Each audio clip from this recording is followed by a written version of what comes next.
Louisa Jane Dunne, born Louisa Jane Jarrett in 1892, was a 75-year-old woman who lived at 58 Britannia Road in Easton, a residential district in Bristol, England, known for its diverse community and working-class roots. In 1915, she married Edwin Teddy Parker, a city councillor, and together they had two daughters, Edna and Iris. Both Louisa and Edwin were active members of the local Labour Party, and she had been poised to take on the role of mayoress before his death in 1945. In 1952, she married again, this time to night watchman John Dunne, but was widowed for a second time after his passing in 1961. Following his death, she reportedly withdrew from public life and became reclusive. On June 28, 1967, Louisa's neighbours became concerned when they did not see the 75-year-old that morning. One neighbour, Vi Allen, entered Louisa's home and made a grim discovery. Louisa Dunne was discovered lying on her back on a pile of old clothes in the living room of her home. Her body showed signs of a violent assault, including lacerations near her chin, bruises on her neck and inner thigh, and eye hemorrhaging. A forensic examination revealed she had been sexually assaulted. The pathologist determined the cause of death to be asphyxiation, likely resulting from both manual pressure over her mouth and strangulation with a scarf. It was determined she had died sometime between the 26th and 28th of June. Tony Allen, the son of Vi Allen, one of Louisa's neighbours, recalled, quote, "Mum clambered up on the windowsill and could see her body on the floor. She climbed in through the open window. Initially she thought it was a heart attack. Obviously it turned out differently." The brutal murder sent a wave of alarm through Bristol, prompting the deployment of numerous officers, including Dirk Algis, one of the few still living who worked on the original investigation into Louisa Dunne's death. Quote, "I remember the intensity of it all," Dirk recalled. "It had quite an effect on Bristol at the time, and there was a real desire to get to the bottom of it." Detectives, led by Algis, concentrated their efforts in Easton, focusing on a critical piece of evidence, a palm print found on the dusted window frame at the rear of Louisa's home. This discovery sparked the largest fingerprint and palm print investigation ever conducted by the force. 91 police officers took part in the initial probe, interviewing 8,000 individuals and gathering 1,317 statements. Yet, despite this massive operation, progress was frustratingly slow. The night before her death, Louisa had visited a friend and departed with the final words, quote, "Good night, God bless. I don't know when I'll be seeing thee." No prints matched the suspect's palm, and by the inquest the following year, an extraordinary total of 19,286 prints had been compared to the one found at the scene. By March 1970, the dedicated team had dwindled to a single detective working full-time on the case. The investigation had effectively stalled. The killer had vanished without a trace. And so the case lay dormant for 57 years. In May 2023, a newly formed cold case unit headed by DI Dave Marchant and his partner Joanne Smith opted to re-examine evidence from the case using modern forensic techniques for the first time. Among the items tested were the underwear and blue skirt Louisa had worn on the night of the attack. Unfortunately, a semen swab originally collected had been lost or destroyed over the years.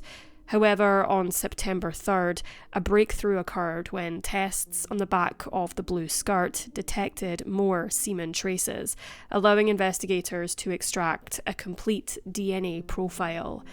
The very next day, the DNA profile recovered from the skirt was entered into the UK National DNA Database. To investigators' shock and surprise, a match was found to a man named Ryland Headley, who, according to the Mirror, had, quote, Given a routine cheek swab to Suffolk police in 2012 during an unrelated investigation, hair found on Louisa's body also confirmed the match. Since the time of the murder, Ryland Headley had relocated to Suffolk and had been convicted in 1977 for the sexual assault of 2 elderly women. Headley, now 92 years old, was still alive and residing on Clarence Road in Ipswich. Ryland Headley originally arrived in Britain from Jamaica in 1956. Settling in Bristol, he secured a job working on the railways, where he also met his wife, Maggie, a nurse from Barbados, who has since passed away. The couple had 3 children together. Following Louisa's murder in 1967, Headley relocated to a home just outside the area initially searched by police, before eventually settling in Ipswich. In the early 1970s, he worked as a railway machinist while simultaneously carrying out a string of burglaries. From 1973 to 1978, Headley committed 10 burglaries in the Ipswich area. After being convicted of the 1977 sexual assaults, Headley served a brief prison sentence and was released in 1980. He deceived his family by claiming he had been released because he was innocent. To those around him, Headley, known as Riley, presented himself as a polite, quiet individual. Even a local councillor who accompanied him in his later years described him as, quote, a nice chap. However, beneath this facade, he was disturbed and a sexual predator who targeted vulnerable elderly victims. After Avon and Somerset police formally charged the suspect with the murder of Louisa Dunne, he initially appeared via virtual hearing at Bristol Magistrates Court. The case was then transferred to Bristol Crown Court for trial, scheduled for June 2025. Headley entered pleas of not guilty to both charges. The trial was anticipated to last around 3 weeks.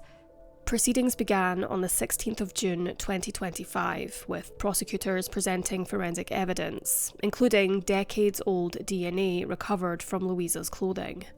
The jury was told that the DNA match was 1 billion times more likely to belong to Headley than to anyone else.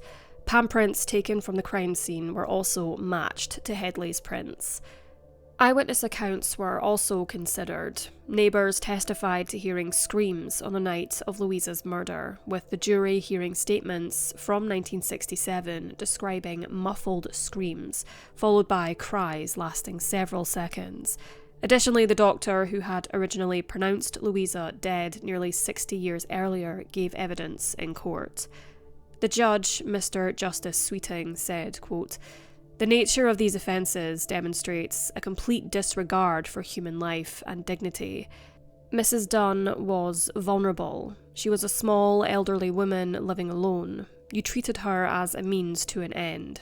The violation of her home, her body, and ultimately her life was a pitiless and cruel act by a depraved man."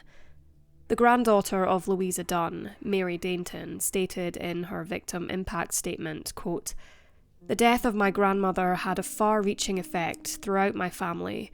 I was 20 years old when my grandmother died. I am now almost the same age as she was when she was killed. Because of family circumstances, I didn't know my grandmother.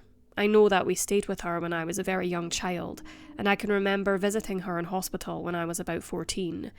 Louisa's brutal death had a big impact on my mother and her wider family. I don't think my mother ever recovered from it. The anxiety clouded the rest of her life." She continued, quote, "It has turned my life upside down.